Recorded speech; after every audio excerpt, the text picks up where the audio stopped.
The Tao of Self-Confidence, episode 489. Welcome to the Tao of Self-Confidence, where I share stories of amazing women who have discovered their inner journey to self-confidence. Visit our website at thetaoofselfconfidence.com. Your inner journey to self-confidence awaits. Well, hello friend. Welcome to the Tao of Self-Confidence, where I share stories of amazing women who have discovered their inner journey to self-confidence. I'm your host today, Sheena Yap Chan, and today I have a phenomenal lady on the show today. She's a mompreneur, and I'm really excited to have her on today to share her tips and story on self-confidence. So without further ado, I'm going to introduce you to Leza Parker. Leza, how are you today? Maybe you can fill in a little bit more about yourself to our listeners. I'm feeling excellent today. I'm actually logging in from Singapore. Thank you for having me on this show, Sheena. I feel most privileged to be online and sharing people some of my journey. Just a little bit about what I do currently is basically I'm often defined as a mompreneur. So I'm actually a mother raising 3 children who's now 10, 8, and 6. But although I was a mother a long time ago, it's only about 6 years ago that I started venturing into entrepreneurship. And surprisingly, what started from a stay-at-home mom doing business at home, it turned out to be a global company, and I have over 300 employees today and scaling across 17 countries. Awesome. Well, thanks for sharing that. And Leza, what's your cultural background? I'm actually Malay, but Singapore is relatively a young country. So my parents were both the first generation of that ethnicity. My father is from Indonesia by roots, and my mother is from Malaysia. But I've always been a Malay Muslim growing up in Singapore in a modern city life. But I guess that's about it. Yeah. Awesome. Well, thanks for sharing that. And what would be your favorite self-confidence quote? One of the very famous quotes by the writer of Harry Potter. I absolutely loved her character, even though I don't really read Harry Potter, but her quote actually applied to both personal and professional perspective. It basically says that if you live your life so cautiously, you basically don't really live it. And by that means that you fail by default for not adventuring or venturing into things to discover yourself. And which is true. If we have been so cautious in, trying out new things or progressing as a person, we realize that we've always been the same person doing the same thing. We're actually not growing at all. And therefore, like what she said, we fail by default. Awesome. Well, thanks for sharing that. And I love that quote. I mean, there's a lot of people out there who kind of play it safe, right? Because they're too afraid of, what's the worst thing that can happen, not realizing that they can actually switch that thinking and ask themselves, like, what's the best thing that can happen? So I really love that quote that you mentioned from Harry Potter. And, in your own words, how do you define self-confidence?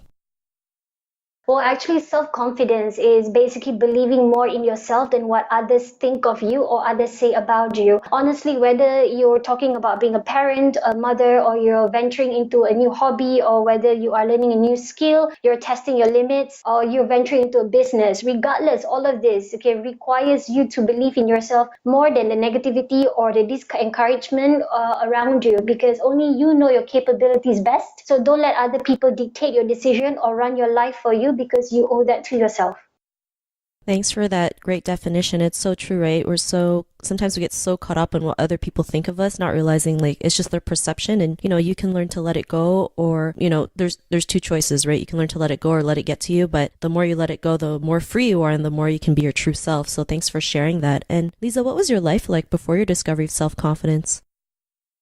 Well, actually, just to let you know that currently I'm quite a public figure online where I share a lot of knowledge. Also my daily activities and journey in entrepreneurship. Surprisingly, before I actually gained that self-confidence, because I was a stay-home mother for literally 7 years. So I'm not the kind of person who would, take selfies or do any posting or whatsoever on any social media. I'm not open to connecting to people only because I felt that I wasn't good enough for people to be connected to. I felt that I was timid. I didn't have much confidence, low self-esteem. So that was my life. I was pretty much cooped up at home, raising children on a daily basis. And even though we are all exposed to social media, I wasn't as actively online or engaged with people beyond who I can see. So online presence was pretty much gray, and I wasn't venturing into a lot of things as I do today because of that lack of confidence.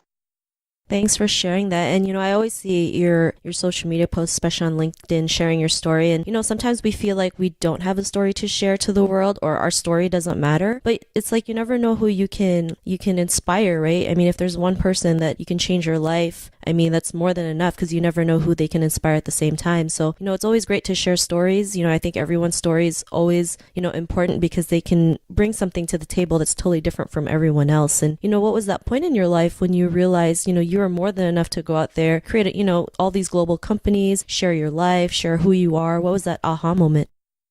Well, actually, it started out with a personal blog. Before I ventured into business, I love to share about parenting and motherhood and how much I love being a mother and raising children. So I started my personal blog where I started writing, although I wasn't as good as I am today. So back then when I just started writing, and I thought nobody would want to read it. So my aha moment is when I started to realize over a short span of time, people were following, subscribing, reading, commenting, and sharing my posts. And I realized that A, I have a skill to resonate with people in terms of my writing as well as my content with experience sharing. And B, I guess probably that people could find a connection with me. And as long as I'm open to connect with them, it could be a long-term sustainable relationship despite it being virtual. So after I realized that, I started to test myself a little bit more. I took up some online courses to improve my writing. And then I start writing about a variety of things. On top of parenting and motherhood, I start writing about business. I start writing about spirituality. I even love stories and novels. And then I realized that it attracts sometimes the same type of person or a different kind of group. But regardless, it was the only medium that actually wins people and make them linger around you for a very long time. Better than any promotional gimmick, better than any graphic design, better than any animated videos. Writing is one of the most powerful tools. I realized it, and I implemented it into my businesses that allowed it to scale because we connect with people and then we build that relationship through writing. Thanks for sharing that. It's a great story that you share. And, it's so true. Writing really does connect with people, especially when you're just, your true self, when you have vulnerable days, but learning to come out of it and sharing your experiences. It's what people crave for, right? It's like, sometimes television is so great because they share stories that people can relate to. And, because of your realizations and being able to share who you are and your stories, what's your life been like now? So right now, I think since the writing, I couldn't help writing. To be honest, every day, I actually dedicated more than about 3 hours a day just to write. And some point I did got out of things to write that I actually offer my services to write for other people. But I do select the content. So I've been writing for CEOs, founders, startups in terms of their VC deck, their corporate portfolio, their structure of their companies, as well as the content for their normal day-to-day posting on LinkedIn. So that has really changed. That what I thought was impossible to do has become my career, not only for my current companies, but to help other companies. And I see those benefits on a daily basis on what it brings them and what it brings me. And now it becomes so part of me that I could not imagine not doing it. I find so much peace in doing it, and I do it so seamlessly that it takes me far less time to come up with a article of content sharing. Awesome. Well, thanks for sharing that. And I think that's great. Like you love what you do, and it shows, right? Like I've read some of the posts that you have, and it really shows that you love writing and you love sharing your story. And it doesn't even become work for you, right? It's just because you love it so much. People can see it, people can feel it. And even if it's online, like you mentioned, you can still make great connections online. And this is the great thing about the internet. And, it's great that you're out there just sharing who you are, sharing what you're all about, and helping people along the way. And, to the woman who's listening to your episode, she may be in her own journey of self-confidence. What'd be that one tip you would give to her?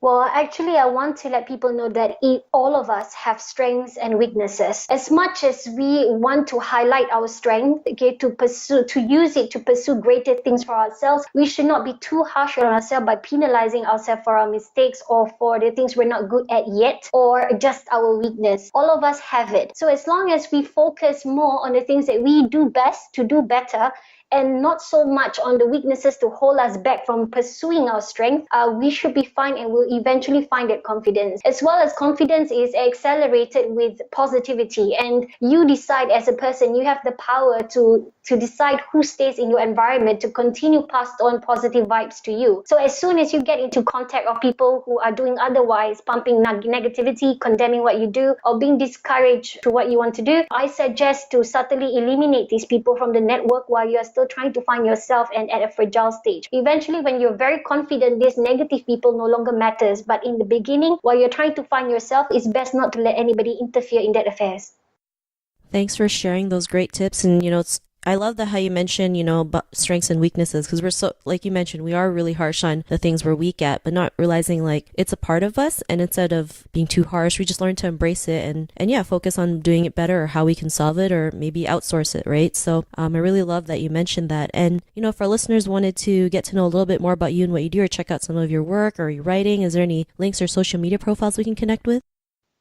Well, actually, I am on Facebook, Leza Parker. So as well as I'm on LinkedIn as well under Leza Parker. So over there, you find a variety and constant sharing of LinkedIn, in articles, as well as posting meant to inspire, to lead, to guide, and to share knowledge each and every day. Awesome. Well, thanks for sharing that. And to our listeners, if you want to connect with Leza, you can also head on over to thetaoofselfconfidence.com and search for Leza's name. Her show notes will pop up along with everything else that we talked about. And I just really want to thank Leza for taking the time today out of her busy schedule to share her story and tips with us on self-confidence. So thank you so much. My pleasure. Thank you so much for having me, Sheena. Not a problem. It was an honor having you on the show. And to our listeners, be on the lookout for another new episode of another amazing woman's journey to self-confidence. And we'll talk to you soon. Bye for now. Thank you for tuning in to another amazing episode of the Tao of Self-Confidence. Sign up for our free membership site to get more amazing resources for self-confidence by visiting our website at thetaoofselfconfidence.com. Your inner journey to self-confidence awaits.